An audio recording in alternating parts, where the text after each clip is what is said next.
Eh bien salut, c'est Cupertino. Je reviens vers vous au sujet de mon Xperia Z. Non, je n'avais pas oublié, je n'avais pas arrêté ma mission ou abandonné ma mission. Eh bien non, je n'abandonnerai jamais. Je préfère crever. Donc voilà.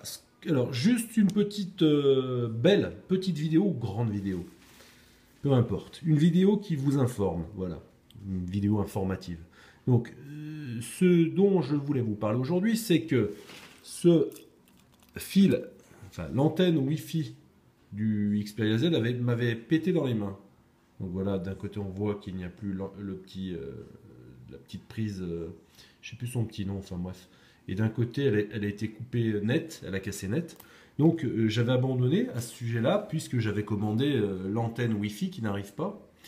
Et donc j'avais tout mis de côté, le téléphone, le truc, etc. J'en ai eu marre et je me suis dit que en attendant, je pouvais très bien utiliser ce téléphone sans l'antenne Wi-Fi. À la limite, je m'en fous. J'ai un Samsung Galaxy Tab, j'ai un iPhone, j'ai un MacBook Air. Je pense que j'ai pas besoin de surfer chez moi avec mon Xperia Z. Voilà. Euh, le deuxième souci, hormis le petit câble, c'est l'arrière de l'Xperia Z, et j'ai commandé une vitre arrière aussi. Voilà, donc ça c'est l'original. Et la vitre arrière, je sais plus où elle est, bordel de merde, elle est là. Voilà, alors, je vais vous la montrer. Voilà la vitre de rechange. Donc j'étais tout content, je ne l'ai pas payé cher, etc. Mais, ben voilà, on va voir le détail. Il manque cette partie magnétique et surtout cette partie-là qui est l'antenne avec les deux picots. Donc là, il n'y a pas. Donc je suis dans la merde. Je n'arrive pas à le décoller. J'ai essayé de décoller, mais c'est impossible à mon avis. La recommander, à mon avis, je ne la trouverai pas. J'ai essayé, je ne la vois pas. Alors ce que je vais faire dans un premier temps, c'est j'ai remonté tout le téléphone avec cette partie-là. Il y avait une petite prise de merde. J'ai dû démonter l'intégralité du truc. J'ai remonté avec le vibreur. La batterie, je l'ai repositionnée, j'ai reconnecté tous les trucs, j'ai replacé la caméra. Je vais faire un test d'ailleurs, caméra avant, caméra arrière, etc. La prise jack et compagnie.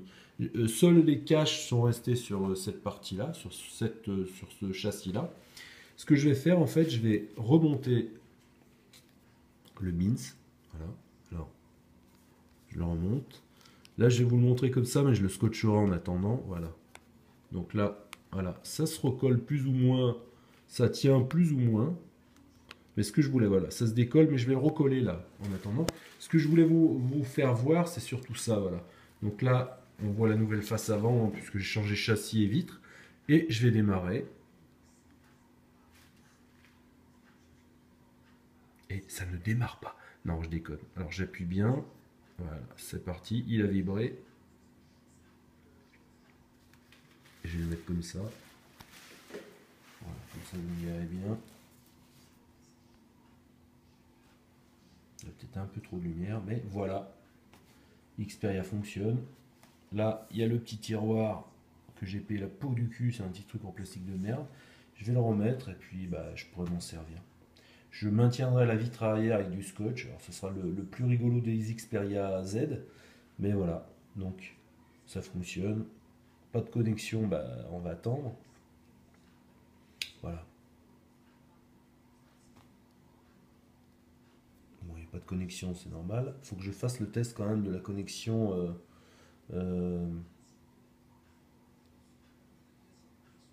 Est-ce que ça fonctionne? Ça, visiblement, ouais, c'est bon. Est-ce que l'arrière fonctionne? Yes.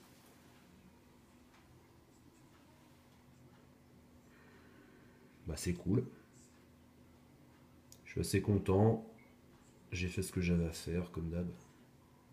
Voilà, on voit bien mon iPhone 5S. Donc voilà, c'était Cupertino pour le Reborn du Xperia Z. J'aime bien dire des mots en anglais que je comprends pas. Voilà, donc en attendant le câble Wi-Fi et une antenne sur une plaque, à la limite je vais retrouver carrément l'arrière complet parce que avec une antenne. Donc voilà, c'était Cupertino pour son Xperia Z. J'ai pas fini puisqu'en fait j'étais en train de faire un film, une